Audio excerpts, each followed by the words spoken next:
अस्सलामुअलैकुम, welcome to my channel Fatima study world. उम्मीद है आप सब खैरियत से होंगे। तो चलिए अपने लेक्चर को स्टार्ट करते हैं। आज का जो हमारा टॉपिक है वो मोस्ट इम्पॉर्टेंट टॉपिक है इस चैप्टर सेल डिवीज़न का, जिसमें हम पढ़ेंगे स्ट्रक्चर ऑफ डीएनए के स्ट्रक्चर के बारे में। इसमें हम ये भी पढ़ेंगे कि जो डीएनए है वो किन किन चीज़ों से मिलकर बना है, इसकी कंपोजिशन क्या है, और हम ये भी देखेंगे जो डीएनए है वो हमारी बॉडी में क्या रोल प्ले करता है। तो चलिए अब डीएनए के बारे में हम पढ़ते हैं। डीएनए जो है हमारी बॉडी का मोस्ट इम्पॉर्टेंट मॉलिक्यूल्स है, because it is a store house of the genetic material. ये हमारी बॉडी का मोस्ट इम्पॉर्टेंट मॉलिक्यूल इसलिए है क्योंकि इसके अंदर हमारी जो जेनेटिक मटीरियल की इंफॉर्मेशन होती है वो स्टोर होती है। जो भी हमारी बॉडी के अंदर इंफॉर्मेशन है वो डीएनए में स्टोर होती है। अब ऐसा नहीं होता कि जो डीएनए है वो किसी स्पेसिफिक ऑर्गन के अंदर मौजूद हो। डीएनए जो है वो हर सेल के अंदर मौजूद होता है।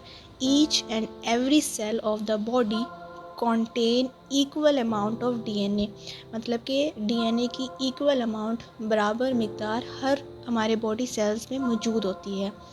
अब आपको मैं एक एग्जांपल के थ्रू समझाती हूँ कि जैसे अगर हमें कोई बिल्डिंग हमने बनानी है तो उसके लिए हमें मैप की ज़रूरत पड़ती है।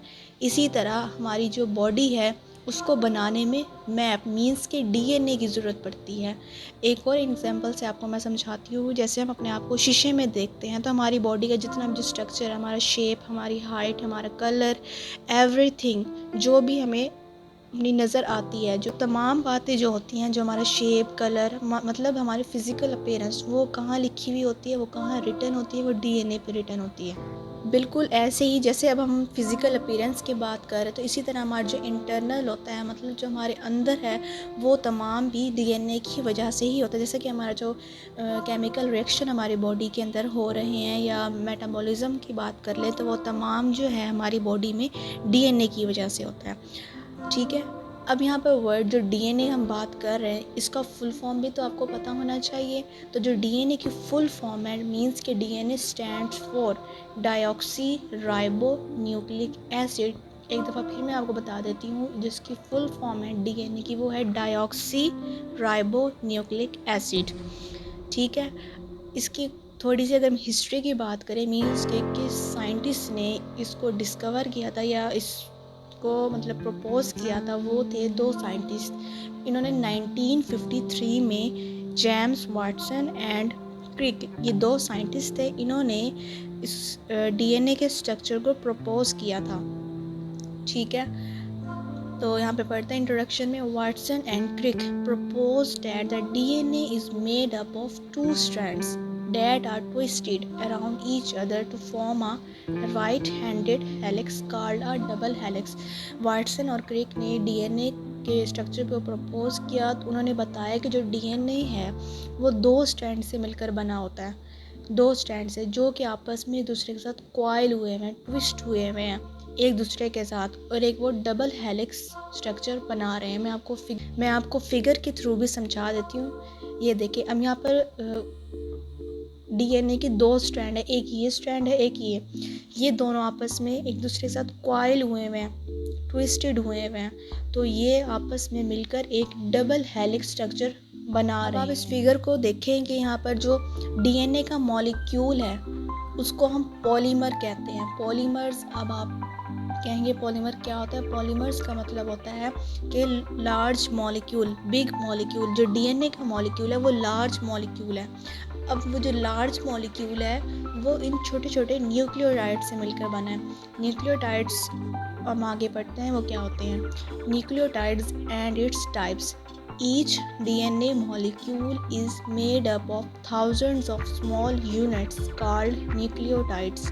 वो कह रहे हैं कि जो डीएनए का मॉलिक्यूल है वो थाउजेंड्स मतलब हज़ारों छोटे छोटे यूनिट से मिलकर बना है।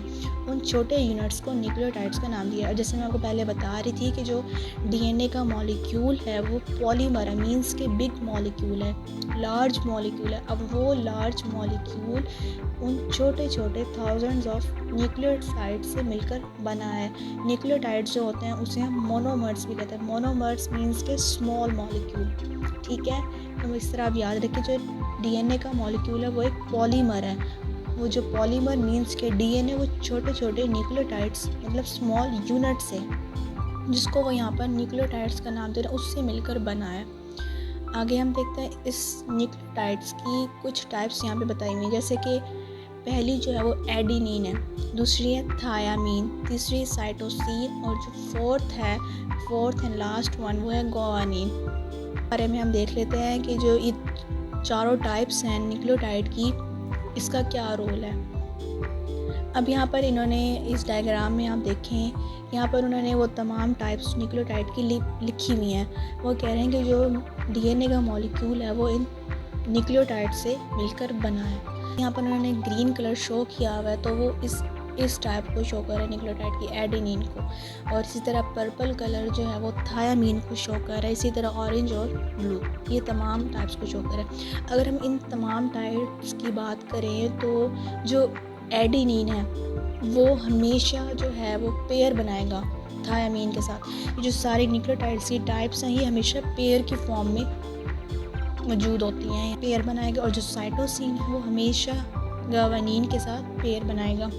अब ये पेयर किस तरह आपस में बनाते हैं, मीन्स कि जो ये तमाम न्यूक्लियोटाइड्स हैं आपस में हाइड्रोजन बॉन्ड के थ्रू एक दूसरे के साथ ज्वाइन हुए हैं, कनेक्ट हुए हुए हैं। अब जो एडेनिन और थायामीन है वो हमेशा डबल हाइड्रोजन बॉन्ड बनाएंगे आपस में।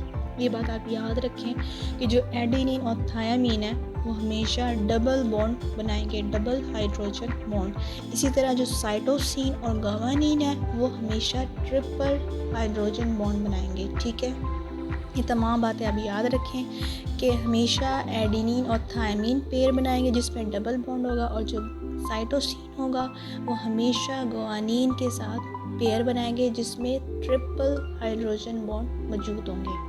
ठीक है, ये था कुछ थोड़ा बहुत इनके बारे में मैंने आपको बता दिया। इसके हम ज़्यादा डिटेल में नहीं जाएंगे क्योंकि अभी आपकी जो सिलेबस में इतना ही पता है, अगर इसके हम डिटेल में जाएंगे तो कन्फ्यूजन हो जाएगा। According to Watson and Crick model, the DNA molecule consist of 2 strands formed of nucleotides. ये हमने पीछे भी बात पढ़ी थी कि जो डीएनए है वो 2 स्ट्रैंड्स पर मुश्तमिल होता है जो कि न्यूक्लियोटाइड से मिलकर बने होते हैं। एग्जाम्पल के थ्रू समझाती हूँ। आप फ़र्ज़ कर लें कि एक वॉल है, एक दीवार है, वो किस चीज़ से मिलकर बनी होती है, वो ब्रिक्स, ईंटों से मिलकर बनी हुई होती है। अब इसी तरह बिल्कुल ऐसे ही जो वॉल है वो डीएनए है और जो ब्रिक्स है वो न्यूक्लियोटाइड है। ठीक है, आई होप आपको ये समझ आई होगी उस एग्जाम्पल के थ्रू ये वाला point. The 2 strands of DNA are linked to each other. वो कह रहे हैं जो स्ट्रैंड हैं डीएनए के वो आपस में एक दूसरे के साथ अटैच है, लिंक है, मतलब आपस में कनेक्ट है, उनका ताल्लुक़ एक साथ कैसे है, other by cross bands like a ladder, बिल्कुल लैडर की तरह।